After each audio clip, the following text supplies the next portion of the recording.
आस्था का ये अमृतकाल है। ये हिंदुत्व का अमृतकाल हो सकता है, मुसलमानों का आपातकाल है। आप कह रहे हैं कि इसका कोई प्रूफ नहीं है कि राम अयोध्या में नहीं, नथिंग। हम स्थान की बात कर रहे तो हैं। स्थान क्या मतलब है आपका? अयोध्या में रामलला विराजमान है, थे और सदैव रहेंगे। रामचंद्र कह गए सिया से ऐसा कलयुग आएगा कि रामलला तो कागज देंगे, बाकी कोई न दिखाएगा। राम राम बोलेंगे? क्यों बोलूंगा मैं राम राम? अरे मैं मुसलमान हूँ, फिर मुसलमान किस चीज का मैं? यहाँ विकृत शब्दों का प्रयोग नहीं होना चाहिए। आपने कैसे कहा राम राम नहीं बोलेंगे? आपने कैसे कहा? हम सिखाएंगे हमारे बच्चे। आप हमसे ऊंचा बोलेंगे, हमसे ऊंचा बोलेंगे आप।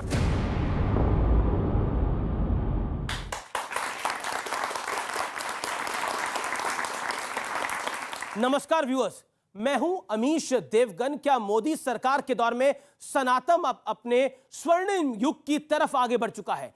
इस सवाल पर आज हम सबसे बड़ा संवाद करने वाले हैं, लेकिन सबसे पहले आज की सबसे बड़ी तस्वीर देखिए। यह सनातन आस्था के सम्मान का और मजबूत करने वाली तस्वीर है। 2014 में प्रधानमंत्री बनने के बाद नरेंद्र मोदी छठी बार महादेव के महाधाम केदारनाथ पहुंचे। इसके बाद बद्रीनाथ में भगवान बद्री विशाल के दर्शन किए।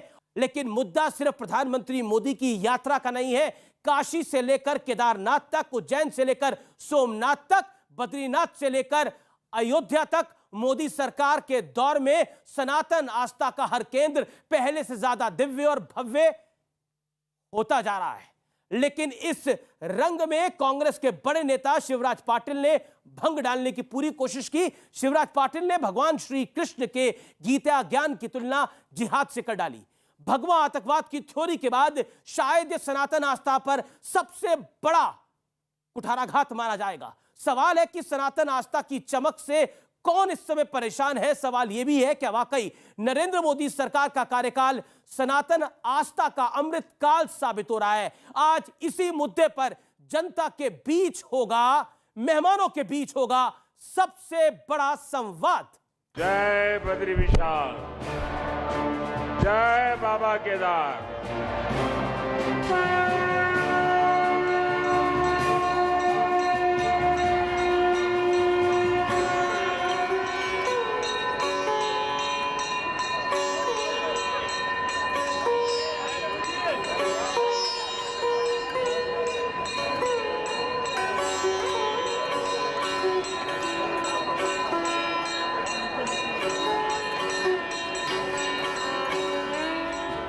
बाबा केदार और बद्री विशाल जी के दर्शन करके, उनके आशीर्वाद प्राप्त करके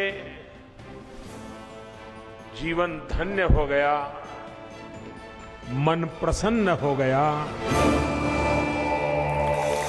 तो स्वागत है आपका सनातन आस्था के सबसे बड़े अमृत काल में। और हमारे साथ जनता जनार्दन है। जोरदार तालियां आपके लिए। मेरे साथ कई धर्म गुरु भी हैं, उनका भी अभिनंदन है। मेरे साथ मौजूद है देवकीनंदन ठाकुर जी। जोरदार तालियों के साथ अभिवादन करिए देवकीनंदन ठाकुर का। मेरे साथ मौजूद है स्वामी ऋत्वेश्वर जी महाराज। जोरदार तालियों से अभिनंदन करिए। मेरे साथ मौजूद है डॉक्टर सुधांशु चतुर्वेदी, प्रखर वक्ता। जोरदार तालियों से उनका अभिनंदन करिए। मौलाना साजिद रशीदी, जाने माने मुस्लिम धर्म गुरु, जोरदार अभिनंदन उनका है। मेरे साथ मौजूद है शादाब चौहान, नेता पीस पार्टी के, उनका अभिनंदन है। जुनैद हारिस, मुस्लिम स्कॉलर, उनका अभिनंदन है। और जोरदार तालियां देश की जनता के लिए, देश की जनता जनार्दन के लिए। क्या सनातन आस्था का यह अमृतकाल है? यह आज का सबसे बड़ा संवाद है। और मुझे पूरी उम्मीद है कि पूरे इस्तकबाल के साथ, मान सम्मान के साथ इस चर्चा को आज हम शुरू करेंगे। और मैं शुरुआत में 50-50 सेकंड सबको दूंगा अपने बात को रखने के लिए। 2014 से शुरुआत देवकीनंदन ठाकुर जी आपसे करता हूं। साल 2014 से ऐसा माना जा रहा है कि देश के अंदर सनातन आस्था का यह अमृत काल जो शुरू हुआ वो लगातार चल रहा है। और इसके पीछे विरोधी कहते हैं कि नरेंद्र मोदी हैं, जो पक्ष वाले कहते हैं नरेंद्र मोदी हैं। बताइए, है क्या? नरेंद्र मोदी है, सिर्फ नरेंद्र मोदी है। रीजन, यथा राजा तथा प्रजा। जिस देश का राजा जैसा होगा वैसी ही प्रजा होगी। अगर राजा मदिरा पान करके अपने कक्ष में पड़ा रहेगा तो प्रजा भी उसका पालन ही करेगी। राजा अगर केदारनाथ जाएगा, राजा अगर काशी विश्वनाथ जाएगा, राजा अगर अयोध्या जाएगा, राजा अगर काल महाकाल जाएगा, तो प्रजा के मन में भी होगा कि हम लोग अपने संस्कार, अपनी संस्कृति का सम्मान करें, उसका आदर करें। जब हमारा राजा कर सकता है तो प्रजा को भी उसका पालन हो। यही अमृतकाल है। जब प्रजा मंदिरालय छोड़कर मंदिर जाने लग जाएगी, वो अमृतकाल है। जब हम बच्चे अपने माँ बाप के चरण धोने लग जाएंगे, ये अमृतकाल है। और अपने बच्चों को उस दिशा को दिखा देना, ये अमृतकाल है। शादाब चौहान, आपको देता हूं मैं 50 सेकेंड। उन्होंने अपने 50 सेकेंड का इस्तेमाल किया, आप भी करिए अपने 50 सेकेंड का इस्तेमाल। मेरा दो टूक सवाल है। अयोध्या में दिए तो 70 साल पहले भी लगाए जा सकते थे, लेकिन अब यह दौर ही क्यों आना पड़ा जिसमें मोदी और योगी चाहिए थे? सनातन का अमृतकाल वो नहीं हो सकता जहां बेटियों की इज्जत लूट ली जाए और उनको बचाने के लिए सरकारें शामिल हो जाएं। अमृतकाल वो नहीं हो सकता जहां मानव में जाति धर्म का भेदभाव होकर उनके साथ अत्याचार होता हो। मानव का वो अमृतकाल नहीं हो सकता जहां लोग बेरोजगार हों, महिलाएं असुरक्षित हों, देश अमेरिका और चाइना के सामने टकराता ना हो। वो अमृतकाल हो नहीं सकता जहां अत्याचार होता हो। मैं तो ये कहूंगा कि हिंदुत्व का अमृतकाल हो सकता है, सनातन का अमृतकाल नहीं। सनातन में न्याय है, संघर्ष है, शांति है, बलिदान है, त्याग है, डरना नहीं, झगड़ना नहीं, अपराध नहीं, अत्याचार नहीं। हां, इतना जरूर है कि मुसलमानों का, दलितों का और महिलाओं का ये आपातकाल है। और मैं मानता हूं कि अगर आज मर्यादा पुरुष श्री राम बजाहिर हमारे बीच होते तो आज ऐसे रावण रूपी लोगों से युद्ध करते जो लोग आज अत्याचार कर रहे हैं। नरेंद्र मोदी जी सनातन के नाम पर कुछ अपने दोस्तों को बड़े बड़े प्रोजेक्ट दिलवा सकते हैं। अयोध्या में कई जगह पर 15 लाख दिए जलाएंगे, लेकिन खाने को क्या है? ये राम के नाम पर भी जो घोटाला करते हैं वो भारतीय जनता पार्टी। मेरे सवाल का जवाब नहीं दिया, मैं आगे आपसे इसका जवाब ले लूंगा। सुधांशु त्रिवेदी, ये सवाल मैं आपसे भी पूछता हूं। मान लिया रामलला का जो मंदिर था उस पर विवाद था, बाबरी मस्जिद का विवादित ढांचा था जिसको लेकर कोर्ट में मामला था, लेकिन दियों को जलाने के लिए तो कोई विवाद नहीं था। 70 साल पहले से ये दिए जलाए जा सकते थे। 70 साल क्यों, 40 साल पहले कोई दिए जला सकता था, 30 साल पहले कोई दिए जला सकता था। उसके लिए तो कोई कोर्ट का अप्रूवल नहीं चाहिए होता। उससे भी अधिक महत्वपूर्ण बात मैं कहना चाहूंगा, दीपावली का पर्व होता है कार्तिक मास की अमावस्या को, जो सबसे घनी रात होती है। क्यों? सूर्य तुला राशि पे होता है और अर्थ से फारदेस्ट डिस्टेंस पे होता है, सबसे अधिक दूरी पे होता है, इसलिए वो रात सबसे गहरी होती है। और उस रात को चुनौती देने के लिए सनातन का वह उद्घोष जो वेदों का है, असतो मां सद्गमय तमसो मां ज्योतिर्गमय मृत्योर मां मृतम गमय, दीप जलाकर हम उसको चुनौती देते हैं। इसलिए जब जब मानवता का स्वर्ण काल आएगा तो भारत और सनातन का स्वर्ण काल आएगा, और तब तब यह दीप जलेंगे। और जब बर्बर आतंक छा जाएगा तो दीप बुझ जाते हैं। जिसे अटल जी की कविता में मैं कहना चाहता हूं, दुनिया का इतिहास पूछता, रोम कहां यूनान कहां है, घर घर में शुभ अग्नि जगाता वह उन्नत ईरान कहां है। दीप बुझे पश्चिमी जगत के, छाया जब बर्बर अंधियारा, तभी चीर कर तम की छाती चमका हिंदुस्तान हमारा। और वही चमक हमें दिखाई पड़ेगी। जी, साजिद रशीदी, क्या आपको लगता है कि जो भारतीय संस्कृति है उसका भी ये अमृत काल है? क्योंकि भारतीय संस्कृति के अंदर हमने देखा बीते कई वर्षों के अंदर भारतीय संस्कृति परंपरा जिसका निर्वाह शायद होना चाहिए था, वो 70 साल तक नहीं हो पाया। ये आपकी सोच है। भारत की जो संस्कृति है वो वसुधैव कुटुंबकम है, हर एक को साथ लेकर चलने की है। पिछले सरकारों में जो कुछ हुआ है मैं उस पर नहीं जाना चाहता, मैं वर्तमान सरकार की बात करता हूं कि जो पिछला चला गया वो चला गया, उस पर बात करना फजूल है। आज इस सरकार में जिस तरह से भेदभाव हो रहा है 2014 से, और ये कहने की बात नहीं है जी, नफरत जिस चरम सीमा पर है, जिस तरह से आज के युवाओं में नफरत को जहर बनाकर घोला जा रहा है, आज वो कहने के लायक नहीं है। पहले ये था कि अगर कोई रास्ते में अकेला आदमी मिल जाता था तो दूसरा आदमी उसको देखकर अच्छा महसूस करता था कि हाँ साहब अब मेरा सफ़र आसान होगा। अब एक आदमी सफ़र कर रहा है साथ में लेकिन डर रहा है, पता नहीं ये मेरे साथ क्या कर दे, पता नहीं है मेरे साथ क्या, इसके साथ क्या हो जाए। तो ये नफरत जो, किसकी बात कर रहे हैं? ये जिक्र नफरत किसका जो कर रहे बोई गई है, ये नफरत जो बोई गई है, ये हिंदुस्तान की संस्कृति नहीं हो सकती। जी जी जी। हिंदुस्तान की संस्कृति तो ये है जी। कि एक ही घाट पर शेर और बकरी पानी पिए। एक ही घाट पर शेर और बकरी पानी पिए। हिंदुस्तान की मैं संस्कृति रितेश्वर जी महाराज को पहले ले लूं 40 सेकंड, फिर मैं आपके पास आता हूं सुधांशु जी। शेर और बकरी एक घाट पे पानी पिए, वही भारतीय संस्कृति है। और भी बहुत कुछ बोला साजिद रशीदी साहब ने। Your take sir. नहीं, शेर और बकरी साथ ही पानी पी रहे हैं यहाँ पर जी। लेकिन आपको एक बात बता दूं, जी, ये जी। जंगल का कानून नहीं है। जंगल में भी शेर बकरी एक साथ पानी नहीं पीते। ये मानवता का कानून है, संविधान से यहाँ चलता है। ये तो बड़ी लॉजिकल बात संविधान से करी, चलता है। बड़ी लॉजिकल आपने बात करी। मैं आऊंगा जुनैद हैरिस, ये जो एक लॉजिक दिया जा रहा था, शेर और बकरी साथ पानी पीने चाहिए, ये तो एक सही बात बोली स्वामी जी ने कि जंगल में भी शेर और बकरी तो साथ पानी नहीं पीते।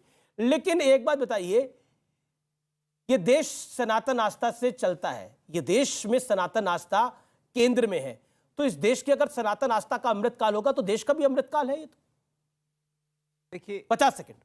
देखिए एक चीज़ मैं बताऊं कि ये हमारा जो मुल्क है, इस देश की सबसे बड़ी खुसूसियत अगर कोई कही जा सकती है तो ये है कि विभिन्न प्रकार की आस्थाएं, विभिन्न प्रकार की पूजा पद्धति इस मुल्क में पाई जाती है। और जाहिर सी बात है, जैसे इस मुल्क को हम कृषि प्रधान देश कह सकते हैं, वैसे ही हम धर्म प्रधान देश भी कह सकते हैं।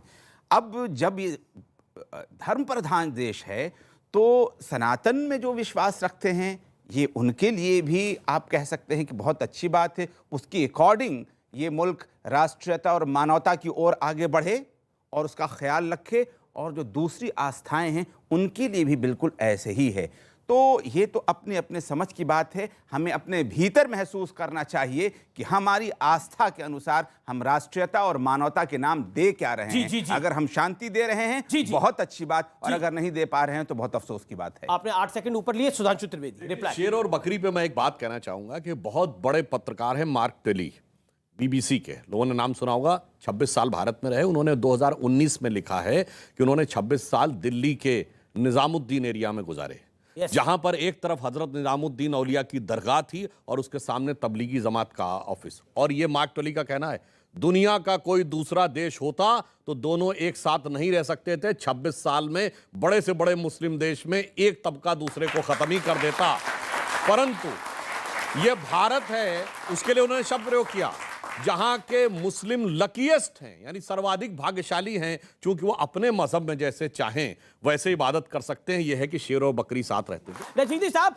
तो इसका मतलब है ये सनातन आस्था का जो अमृतकाल है, ये आपके लिए भी सनातन आस्था अमृतकाल है, क्योंकि इसमें तो सब प्यार से रह रहे हैं, आपके लोग भी प्यार से रह रहे हैं।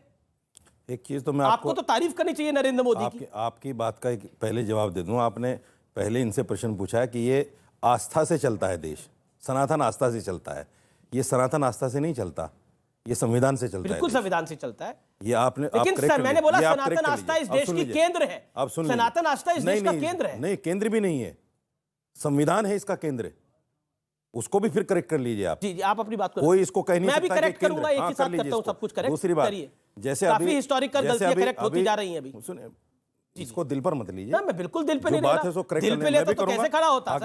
अगर मैं गलती करूंगा मैं भी करेक्ट करूंगा। बिल्कुल, उसको बिल्कुल, दिल पर मत लीजिए। अभी सुधांशु जी ने कहा, मैं मानता हूं इनकी बात, लेकिन सुधांशु जी एक बात का जवाब दे दीजिए। जहां 40 आदमी मिलकर, 10 आदमी मिलकर एक आदमी को सरेराह सड़क पर मार देते हैं मोब लिंचिंग करके, क्या यही सनातन है? ठीक है, क्या जी, यही जी, जी, सरकार है? ठीक है, मैं विषय पे आता हूं। आपकी सरकार का, क्योंकि अभी आपने बोला नहीं सनातन आस्था इस देश का अभी तक केंद्र नहीं नहीं आया है। इसका सनातन आस्था इस देश का इनको केंद्र डर में इसलिए है जवाब दे क्योंकि दो। महात्मा गांधी का जो राजघाट है वहां पर लिखा हुआ है हे राम, इसलिए सनातन आस्था इस देश का केंद्र है। सनातन आस्था इसलिए इस देश का केंद्र है क्योंकि इस देश के संविधान में भी प्रभु राम का जिक्र है, इस देश के संविधान में भी प्रभु राम की तस्वीर है, इसलिए सनातन आस्था उसका केंद्र है। अगर गोडसे, एक सर गोडसे की बात नहीं हो रही, या जहां राम की बात होगी वहां गोडसे की बात नहीं होगी। अगर गोडसे की गोली से मरते हुए गांधी जी हे राम कह सकते हैं तो इसका मतलब नहीं कि देश जो है उसी आस्था से चलेगा। इसका मतलब ये बिल्कुल नहीं है। फिर करेक्ट कर लीजिए अपने आप को। तीसरी बार वार्निंग दे रहा हूं आपको, फिर करेक्ट कर लीजिए। आपकी वार्निंग तो बड़ी खतरनाक होती है सर। फिर करेक्ट कर लीजिए अपने आप को। मेरी एक बात है साहब, शेर और बकरी पाकिस्तान में दिखे क्या आपको? शेर और बकरी अभी सुन ले, देखिए अभी मैंने बोला था आपके बीच में सर हिंदुस्तान की बात करो। हम हमारा- कर रहे हैं हम अभी। हिंदुस्तान में बैठे हैं सर। देखो अब Please, हम वो भी कर लेंगे तो वो हाथ भी जोड़ फिर के माफी चाहता हूं आपसे। पाकिस्तान की हमसे बात ही ना करो। अच्छा, हम नहीं जानते रशीदी साहब, पाकिस्तान आप क्या अपने है। बीच में आप देखिए, हमसे तो हिंदुस्तान आप की उनकी बात करो। रखने दीजिए। बस। देवकिरण पाकिस्तान जी वालों को इंटरव्यू ये देते हैं और कह रहे हैं कि हम पाकिस्तान को नाम न लें। इंटरव्यू तो मैं अमेरिका को भी दे दूंगा, उससे क्या लेना देना। हाँ तो फिर हम उसकी भी बात नहीं, करेंगे। उसकी बात मत करो। हम जब हिंदुस्तान में बैठ के हिंदुस्तान अरे की हमारी बात करो। सुनो, शेर और बकरी न तो पाकिस्तान में नजर आते हैं, शेर और बकरी ना बांग्लादेश में नजर आते हैं, शेर और बकरी ना हमें इराक और इत्यादि में नजर आते हैं, लेकिन भारत में अमृतकाल, क्योंकि हम यहाँ बात कर रहे हैं सनातन आस्था का अमृतकाल है। किस लिए है? क्योंकि आज भी 70-75 साल आजाद हो गए, यहां पर आज भी बड़े मजे से हम लोग सब मिलकर, मैं अपने वेदों की पुराणों की कथा कर सकता हूं और ये अपने घर में जाके नवाज अदा कर सकते हैं और स्पीकर पे भी बोलते ही हैं, खूब नवाज देते हैं, कोई रोकने वाला नहीं है। पर दुर्भाग्य इस बात का है कि अगर किसी के समर्थन को कोई कर देगा और हम उसके सर को तन से जुदा कर देंगे, उसके बाद भी हम ये कह दें कि नहीं हम हिंदुस्तान में ये सब नहीं हो, ये कैसे होगा? अगर हम भाईचारे की बात कर रहे हैं। Shadab 30 second Shadab Chauhan 30 second, sharp 30 second. मैं महाराज से बड़े शांतिपूर्वक और विनम्रता से एक बात कहूंगा कि पूरी दुनिया की चर्चा भारत में दीपावली के अवसर पर नहीं होनी चाहिए। किस देश में क्या हो रहा है, हमारा डीएनए जो है वो भारत का मूल डीएनए है और किसी को इस पे डाउट नहीं होना चाहिए। आप तो खुद भी चौहान है। अरे मैं तो ये इसीलिए कह रहा हूं कि मैं तो खुद क्षत्रिय हूं।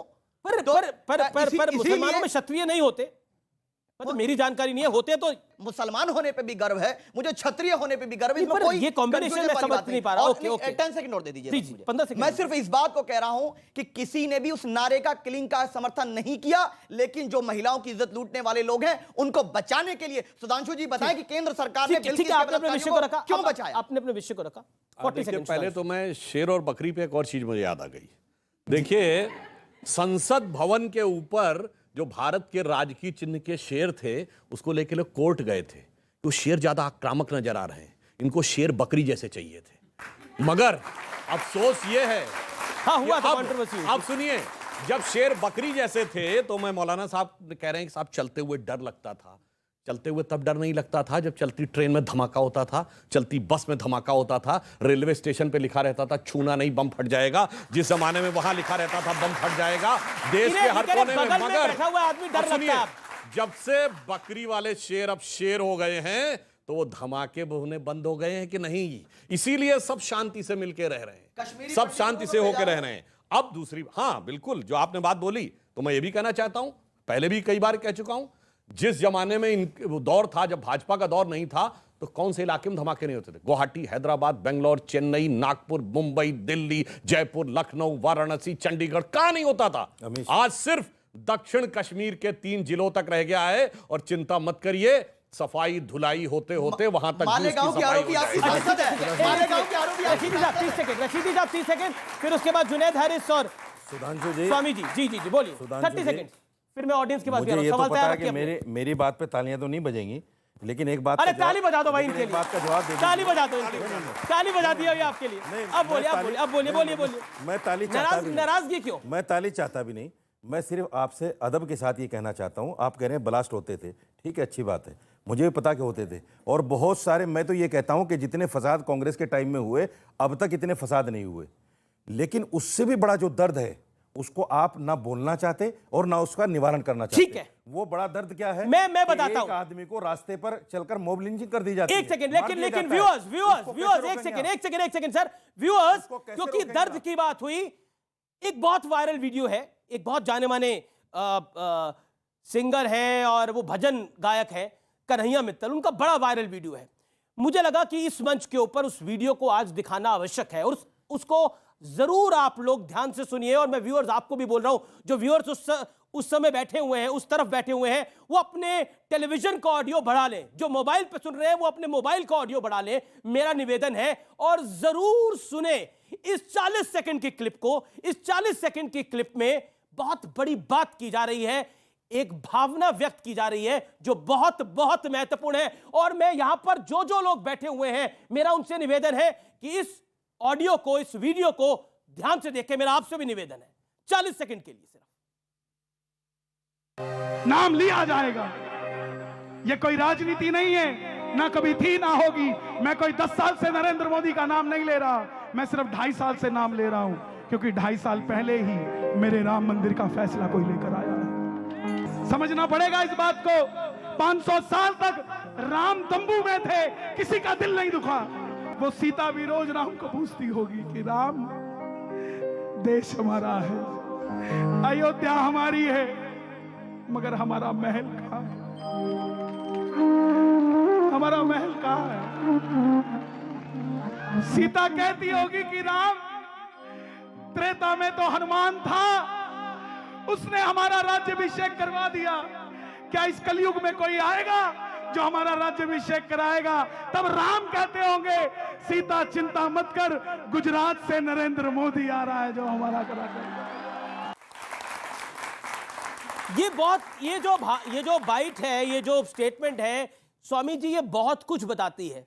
और इस देश का एक वो वर्ग है जो कुछ नहीं कहता, जो सड़कों पे नहीं निकलता, जो कोई नारे नहीं लगाता, जो अपनी भावना को शायद व्यक्त भी नहीं करता, जो शायद अयोध्या में और 50 साल कोई दिए ना जलाता तो वो नहीं बोलता हमारे लिए दिए जलाओ, वो नहीं बोलता, उसे बोलने की आदत ही नहीं रही।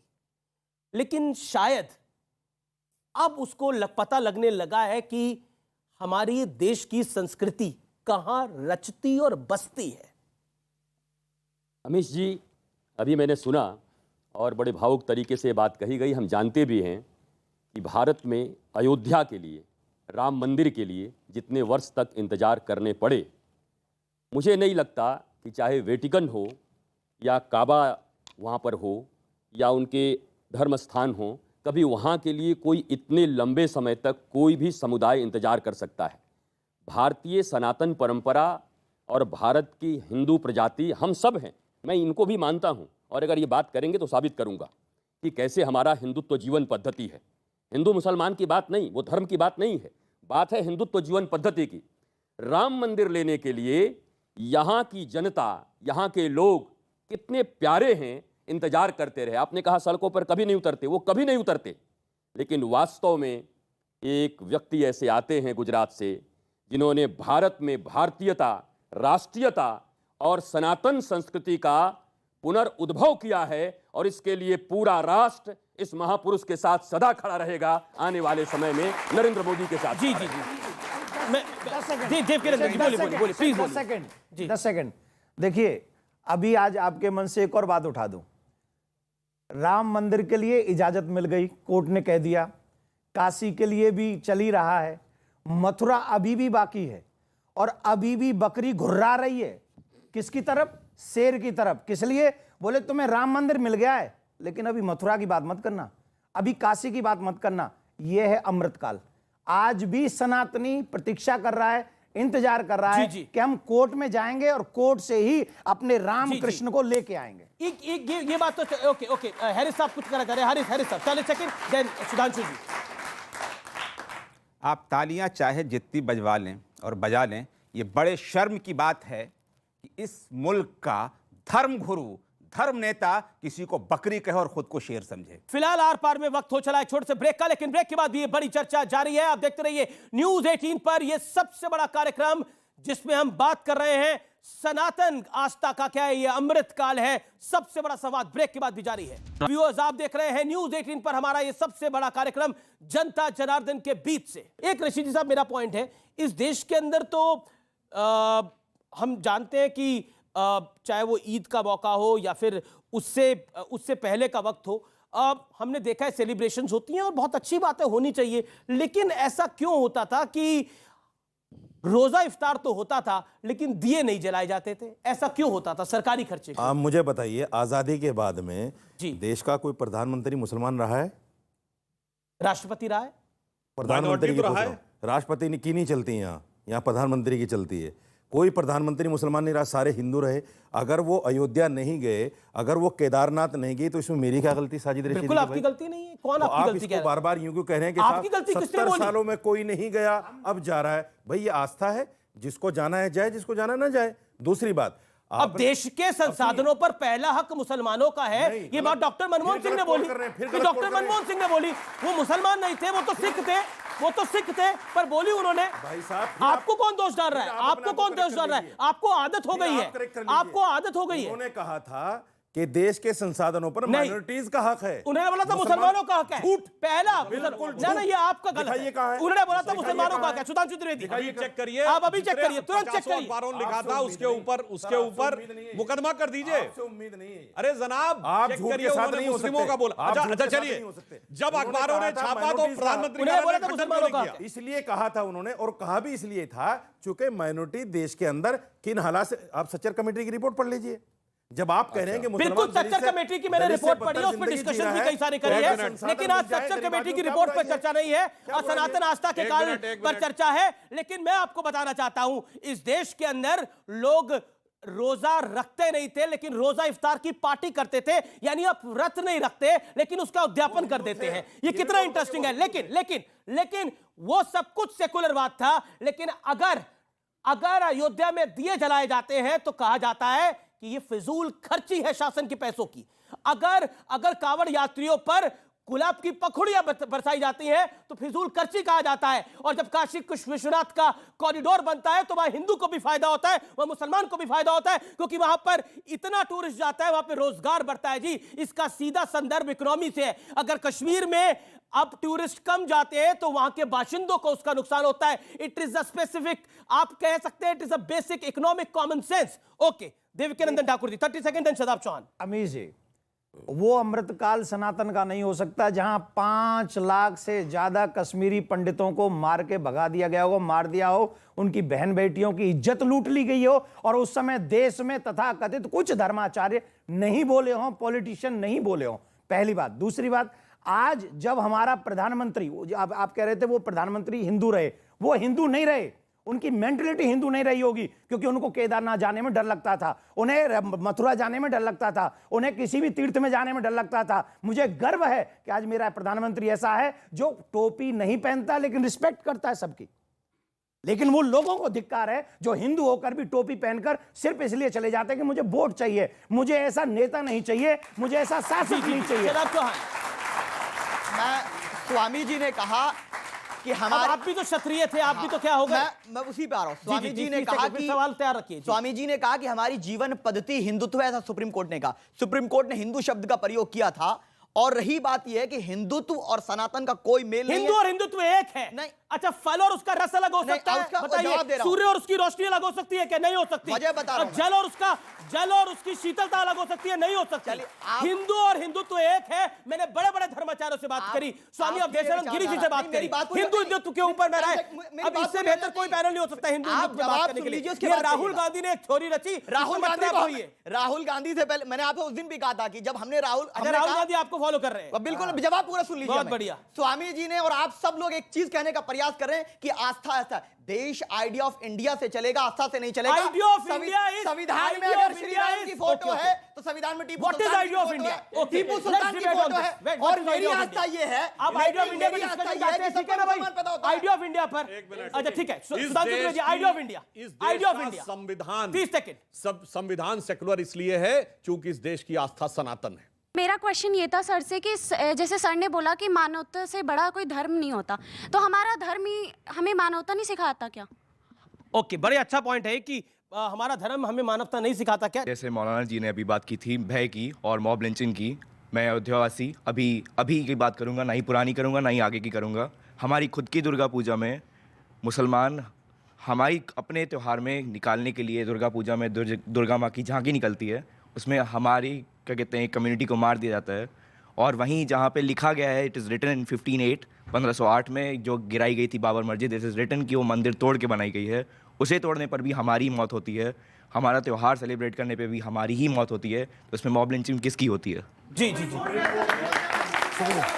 सुप्रीम कोर्ट ने सुनिए अच्छा एक सभा सुप्रीम कोर्ट ने साबित कर दिया है, सुप्रीम कोर्ट ने अपने जजमेंट में कहा है अपनी बात को रखिए, जुनैद हारिस, कोई मस्जिद नहीं बनाई गई। देखिए, मैं आपको एक चीज बता दूं, इस बच्ची ने जो सवाल किया था मानवता के हवाले से, बिल्कुल सही कहा। मानवता से बड़ी कोई चीज नहीं हुआ करती है। अभी गुजरात में रेपिस्ट को, बिल्किस बानो के रेपिस्ट को जब अदालत ने छोड़ा, मैं उस पर कोई टिप्पणी नहीं करना चाहता हूं, कौन लोग थे जिन्होंने उसको फूल माला से उनका इस्तकबाल किया।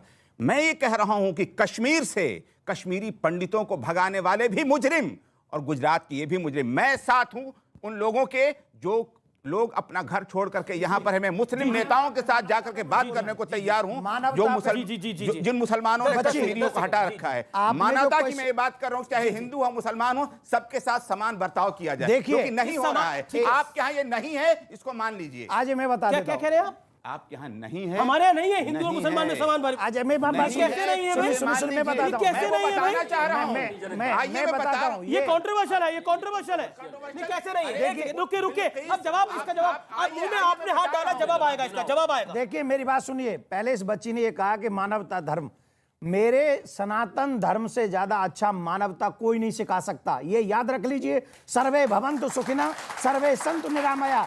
लेकिन मेरे यहाँ राम इसलिए आते हैं कि अगर कोई रावण खड़ा हो और मेरी संस्कृति को मिटाने का काम करे और मेरे शांति के मार्ग में चलने से रोके, तो उसको मारने के लिए रावण भी बनते हैं। इसलिए गुरु क्रम की आवश्यकता है। इसलिए ऐसे मेरी बात सुन लीजिए, हम सब थोड़ा, अब हम टीवी चैनल पे हैं, हम बताएंगे। आप जैसे चीख के बोल रहे हैं, अरे जिहाद हम करोगे। नहीं, बात धर्म अपनी गुरु से ये उम्मीद नहीं अपनी बात रख रहे हैं वो। आप जैसे, आप मुझे बोलने नहीं दे रहे। आप मुझे, अरे मैं धर्मगुरु ही हूँ। नरमी से बात कीजिए, नहीं, प्यार से। अच्छा ये सुनिए, मानवता है। अच्छा सुनिए, ये मानवता है। अच्छा, जिस तरह मुंह बना के आप बात कर रहे हैं, किस डरे हुए आप- गुरु, ये मानवता है। हिंदू धर्म गुरु से ऐसे बात कर रहे नहीं, हो, ये डरे मानवता हुए है हैं। आपकी। डर दिखाई ये पड़ रहा मानवता है है, आपकी। डर दिखाई पड़ रहा है। मेरा ये आपको लग रहा है बराबर का दर्जा नहीं है? आपको हैरिस साहब लग रहा था बराबर का दर्जा नहीं है? ये बराबर का दर्जा नहीं है। मैं आपको बता दूं, ये अहंकार छोड़ दीजिए जनाब। अभी भी नहीं बोलने दे रहे हैं, यही अभी भी नहीं बोलने दे रहे हैं। और यही सनातन है कि हम आराम से अभी भी सुन रहे हैं। अगर हम पाकिस्तान में होते तो टीवी स्टूडियो में क्या होता, ये आप सब जानते हैं, ये सब जानते हैं। इसलिए ये सनातन का अमृतकाल है, सनातन का अमृतकाल अच्छा, है। ये इन्होंने पॉइंट रखा, आप भी कहना चाहते हैं, इन्होंने पॉइंट रखा, जुनैद हैरिस ने बात रखी। शादाब साहब, अगर पाकिस्तान में नहीं केरल में होते तो फादर जोसेफ की तरह हाथ काट दिया गया होता। अच्छा, ये मैं आपकी हैरिस साहब, एक सेकंड सुनिए, ये संवाद सुनना बड़ा जरूरी है। व्यूअर्स, आपके साथ भी ये मेरा संवाद है। हैरिस साहब ने एक बहुत अच्छी बात बोली। उन्होंने बोला कि यहाँ हिंदू और मुसलमानों में बराबरी नहीं है और एक डिफरेंस किया जाता है। सही कह रहे हैं, डिफरेंस किया जाता है। यहां अपने ईस्ट के मंदिर के लिए 50 साल का इंतजार किया जाता है। ये डिफरेंस है और कोई सेकुलरिज्म का सूरमा बोलता नहीं है। ये डिफरेंस है इस देश के अंदर। ये डिफरेंस है कि इस देश के अंदर आजादी को 70 साल हो गए, 75 साल हो गए इस देश की आजादी को। मैं मानता हूं अयोध्या के अंदर रामलला का जो मंदिर था, वहां पर जो एक विवादित ढांचा था, उसको लेकर विवाद था, लेकिन सरयू के तट पर तो कोई विवाद नहीं था। वहां दिवाली के दिन दिए क्यों नहीं जलाए जा सकते थे, जबकि रोजा इफ्तार हो सकता है? दिवाली पर दिए क्यों नहीं जलाए जा सकते थे? किसी शासन ने उसके बारे में क्यों नहीं सोचा? मैं आपकी बात से एग्री करता हूं कि हां डिफरेंस था, लेकिन अब सबको बराबर की नजर से देखा जा रहा है। आप रोजा इफ्तार भी करिए तो दिवाली के दिए भी जलेंगे, केदारनाथ का विकास भी होगा। एक सेकंड सर, फिर सुधांशु जी। एक मिनट, देखिए पहली बात तो मैं ये बता दूं कि रोजा इफ्तार हो चाहे दिवाली का दिया हो, मैं इनमें से किसी का मुखालिफ नहीं हूं, लेकिन इस मुल्क के अंदर, इस मुल्क के दिया तो 5-5.5 साल पहले हुआ, इस मुल्क के अंदर अगर इफ्तार को किसी ने रोका है तो वो भी मुस्लिम राष्ट्रपति एपीजे अब्दुल कलाम ने रोका था। किसी और ने नहीं रोका था कि इफ्तार नहीं होगा, इसको राष्ट्र हित में लगाया जाए इस पैसे को। मैं आपको एक चीज बता दूं, मैं खुद कहता हूं कि इस तरह के जो धर्म की चीजें हैं व्यक्तिगत रूप में लोग करें, राष्ट्र का पैसा राष्ट्र के निर्माण के लिए लगना चाहिए, इधर उधर नहीं लगना चाहिए। लेकिन सारे मंदिरों का पैसा कहाँ जाता है? सारे मंदिरों का पैसा कहाँ जाता है? मैं तो बताइए। और बताइए, चर्च मस्जिद का पैसा कहाँ जाता है? बताइए आज इस देश को, इस देश को पता होना चाहिए। बताइए, पैसा नहीं होता, बताइए कहाँ जाता है? पैसा ही नहीं होता, मस्जिद में पैसा दिया जाता होता ही। मंदिर का पैसा सरकार के पास जाता है, शासन के पास जाता है। इन्होंने कहा कि डॉक्टर कलाम अरे मैं कहाँ जाता है? कह रहा हूं मस्जिद में पैसा ही नहीं होता। क्यों? एक बार बताइए। नहीं होता है। अजमेर शरीफ में चढ़ावा नहीं चढ़ते? कहाँ जाते हैं? अजमेर मस्जिद नहीं है। मैं कहता हूँ अजमेर किसी भी मस्जिद धर्म नहीं से, है। मैं मानता हूँ वो मस्जिद नहीं है, लेकिन किसी भी धर्म स्थल पे अच्छा, दरगाह जो कुफर है मुसलमानों कि का नहीं? दरगाह है, उसका पैसा कहाँ जाता है? इस देश को बताइए। इस देश में सेकुलरिज्म के नाम पर दरगाह का पैसा तो नहीं जाएगा सरकार को, लेकिन चर्च का पैसा नहीं जाएगा सरकार को, लेकिन इस देश में एक एक मंदिर के पैसे सरकारों को चले जाते हैं। ये बात सत्य है। बड़े बड़े मंदिर के अंदर मेरा एक सवाल, ये तो प्रधानमंत्री पे सवाल बिल्कुल सवाल है। मंदिरों के पैसे पे कब्जा करें नरेंद्र मोदी, ये तो बड़ा अपमान है। इन्होंने एक सेंटेंस बोला कि डॉक्टर कलाम ने बंद किया था, शायद इसीलिए डॉक्टर कलाम के नमाजे जनाजा में कोई सेकुलरिज्म का सूरमा नहीं गया। कौन नहीं गया? बताइए, कोई सेकुलर नहीं देता गया? डॉक्टर कलाम के मेमोरियल में आपने कितने सेकुलरिज्म के चैंपियनों की फोटो देखी? लाखों लाख लोग थे वहां। नहीं दिखते थे। अब दूसरा बताता हूँ, अब बताता हूँ, मौका दूंगा आप लोगों को, पूरा मौका हिंदू धर्मों के मंदिरों से सरकार पैसा लेती है।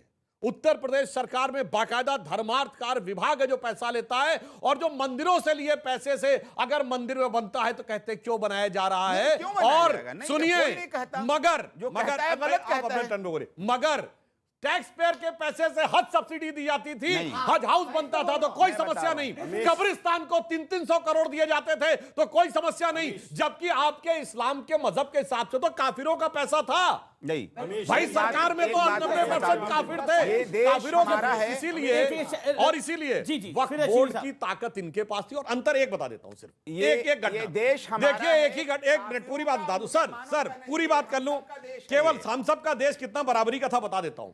एक ही साल 85 में शाबानो केस आता है, भारत सरकार यह निर्णय लेती है कि मामला मजहबी है तो एक औरत को शायद 80 रुपए या 100 रुपए जितना भी उस समय तय हुआ था वो नहीं देना है, क्योंकि मजहब के मामले में सरकार कुछ नहीं बोलेगी, जो धार्मिक आस्था होगी वो तय करेगी, और सुप्रीम कोर्ट के जजमेंट को लाकर शरिया के पक्ष में पलट दिया जाता है। ठीक, अगर सरकार का ये स्टैंड था कि ठीक है भारत का स्टेट ऑफ इंडिया कभी इंटरफेयर नहीं करेगी। अगले साल 1986 में क्या कहते हैं, राम मंदिर पे नहीं, ये तो साबित करना पड़ेगा राम थे कि नहीं, यही अयोध्या थी कि नहीं, कोर्ट में साबित करो, सबूत के साथ साबित करो, और अरबी फारसी से लेकर संस्कृत तक के डॉक्यूमेंट के साथ साबित करो। वाह भाई वाह, एक के लिए ये कानून, दूसरे के लिए ये कानून, कितनी बराबरी, कितनी बराबरी। अगर आप आ जाए तो मैं बता जवाब एक करके अच्छी चर्चा हो रही है। मैंने पहले भी ये बात कही, मैं अब फिर कहता हूं, जिनको आप कह रहे हैं कि राम के ऊपर प्रश्न किया है वो मुसलमान था क्या? हाँ, कौन? सैयद शहाबुद्दीन, सरकार ने किया था। इमाम बुखारी, ये सवाल कांग्रेस सरकार ने किया था। अरे सुनिए, अभी असदुद्दीन ओवैसी, अरे सर सरकार ने, ओवैसी, शौकत अली, अरे क्या झूठ मत बोलिए सर, झूठ मत बोलिए। बाबरी मस्जिद में, अरे यार बोलने दो, शफीकुर रहमान हरीश भाई बोलने। ये नए लोगों ने बनाया था, माफ कीजिएगा, लेकिन फिर भी जो फैसला हुआ हम उसे स्वीकार आप कह रहे हैं कि इसका कोई प्रूफ नहीं है कि राम अयोध्या में नहीं, नथिंग। आपको भगवान राम के पैदा होने का प्रूफ चाहिए। नहीं हमें नहीं फिर क्या कह रहे चाहिए, हैं आप? हम स्थान की बात कर रहे हैं। स्थान क्या मतलब है आपका? अयोध्या में रामलला विराजमान है, थे और सदैव रहेंगे। अयोध्या में रामलला विराजमान थे, हैं और सदैव रहेंगे। आप इस देश का इतिहास बदल देंगे? आपकी आस्था नहीं है, इस देश की आस्था है। 135 करोड़ हिंदुस्तानियों की आस्था है। अभी सबको बराबर का दर्जा चाहिए था। राम, भगवान राम, उनको मर्यादा पुरुषोत्तम इसलिए कहा जाता है क्योंकि उनका हर कार्य मर्यादा के साथ संपूर्ण होता है। उन भगवान राम को ऑनरेबल सुप्रीम कोर्ट ने विराजमान करा, और उसके बाद भी ये कहते हैं कि सबूत लेके आओ कि रामलला वही विराजमान थे।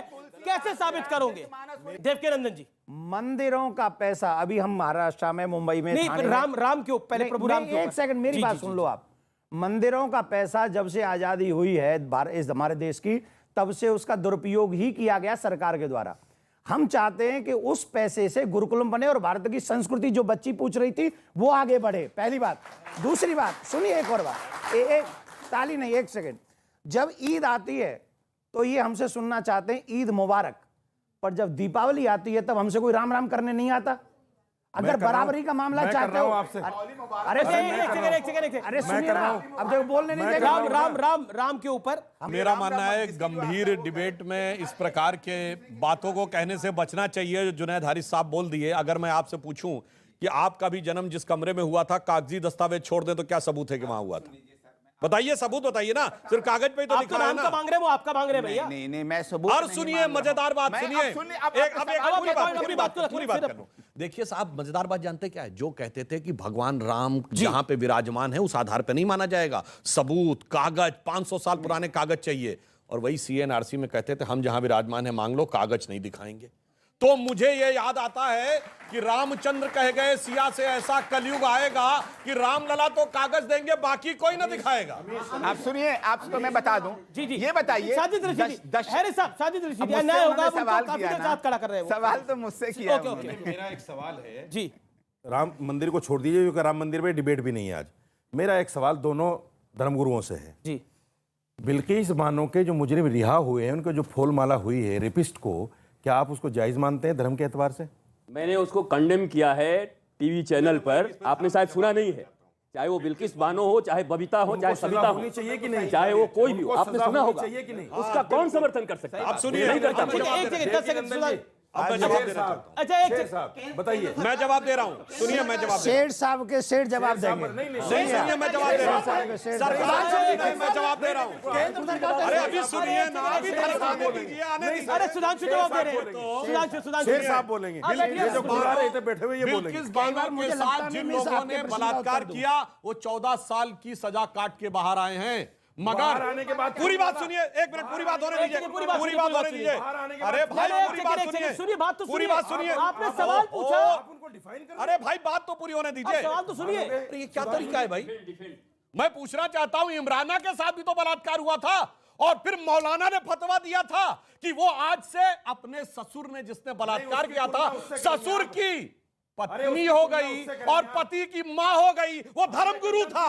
किसी ने धर्मगुरु था। इमराना पे जवाब दो, इमराना पे जवाब। हमने इमराना को भी कंडेम किया है। इमराना को जवाब दो। हमने इमराना को कंडेम किया है।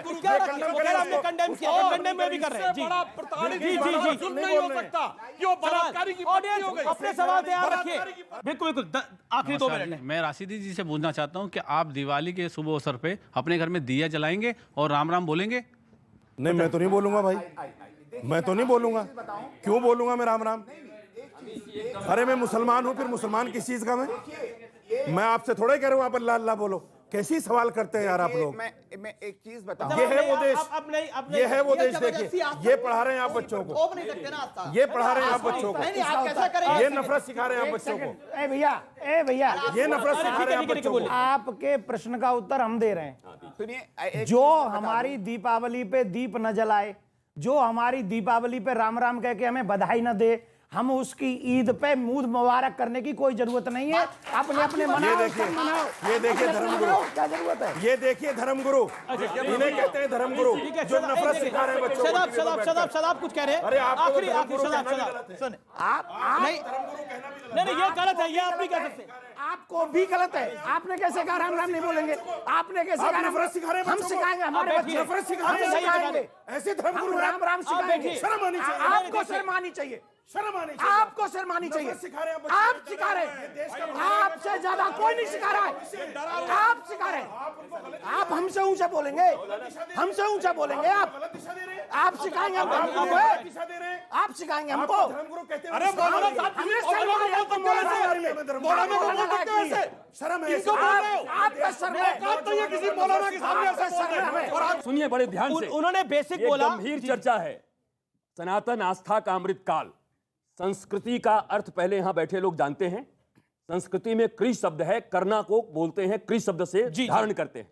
जब सुभत्व का कोई आधान करके कोई कर्म करता है तो उसको संस्कृति कहते हैं। प्रकृति को बिल्कुल सुख आखिरी की ओर दौर ले है। जी, जाता जी, है जी, तो संस्कृति कहते हैं। जी। पर जब कोई विकृत कर देता है, उसको खराब कर देता है तो उसको विकृति कहते हैं। ठीक है, यहाँ ठीक। विकृत शब्दों का प्रयोग नहीं होना चाहिए। ओके, आप अपनी 10 सेकंड में बात रखिए। 10 सेकंड। देवकी जी ने कहा कि जो ये पूजा ना करे या राम राम पूजा नहीं, उन्होंने बोला, उन्होंने नहीं बोला, उन्होंने नहीं बोली है बात, उन्होंने नहीं बोली है बात। नहीं बोला, पूजा नहीं बोला, झूठ उन्होंने बोला जो तुम्हें दिवाली की राम राम ना करे। नहीं बोला, पूजा नहीं बोला। आप दिवाली मनाएं, कोई ईद मनाए, ये दोनों की आस्था। लेकिन हाँ, बिल्कुल यही बोला इन्होंने। आपकी आस्था पे मैं नहीं चल सकता। यही तो बोला। आप मुझे नहीं चला मैं क्यों चलूंगा? देखिए, नहीं सुनिए, चला सकते आप। एक आप सेकंड। सुनिए, मैंने क्या कहा आपसे, आप सबने सुना। जो मेरी दीपावली में इन्वॉल्व हो, मुझे उसकी ईद में मुबारक क्या जरूरत है? यही बोला ना मैंने। हाँ ठीक है सुधांशु, बिल्कुल देवकीनंदन जी अब शांत हो जाइए, अब आखिर में आपको कुछ सुनना है। जी जी जी, मैं सिर्फ ये कहता हूं, ये दीपावली का पर्व जानते क्या था? जिस दिन भगवान 30 सेकंड, वापस आए आखिरी थे, दौर। और उस दिन क्या हुआ था, भरत ने थाली में खड़ाऊ रखकर अपने सगे बड़े भाई का स्वागत किया था। ठीक, यह है राम की परंपरा, और एक है बाबरी की परंपरा। औरंगजेब ने सगे बड़े भाई दारा शिकोह का सर काटकर थाली में रख के स्वागत किया था। अब ईद मनाओ चाहे दिवाली, अपने घर में क्या चाहते हो देख लो, राम की परंपरा या बाबर की परंपरा। जी जी जी, अब आखिर में कुछ सुना दीजिए देवकीनंदन जी, सुनाना तो पड़ेगा। अब मैं सुना नहीं सकता क्योंकि मैं दूसरे मोड पे हूं, पर एक बात अपने सनातनियों से सबसे कहूंगा, जो आपके और आपके कल्चर की रिस्पेक्ट करे आप उसकी रिस्पेक्ट कीजिए, और जो आपकी और आपके संस्कारों की रिस्पेक्ट ना करे, जो आपके धर्मगुरु से कहे इस पे कार्रवाई करो, तो उससे कहो कि उस पे भी कार्रवाई करो। क्यों? क्योंकि जो टिट फॉर टैट। जी जी, बहुत बहुत शुक्रिया, बहुत बहुत शुक्रिया, बहुत बहुत शुक्रिया, बहुत बहुत शुक्रिया। अंत में देखिए, आचार्य जी ने कहा कि वो दूसरे मोड में है, तो मैं मोड चेंज करके बोलता हूं। राम लला का धाम बन रहा है, और हम खूब सुने ना बचपन में राम जी का भजन, ठुमुक चलत रामचंद्र बाजत पैजनिया, पर जरूरत पड़ेगी तो धमक चलत रामचंद्र हालत लंकनी। जी जी,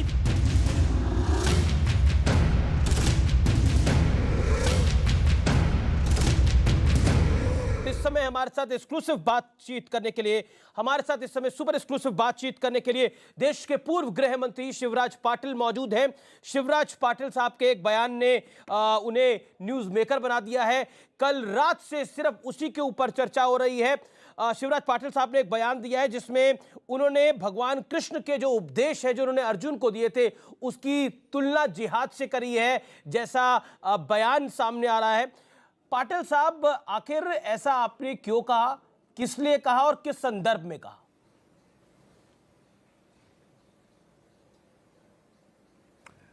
मैंने ये नहीं कहा है कि जिहाद जो है हिंदू धर्म के अंदर है, या कुरान शरीफ के अंदर है, या कृष्ण ने अर्जुन को सिखाया है, ऐसा मैंने नहीं कहा है।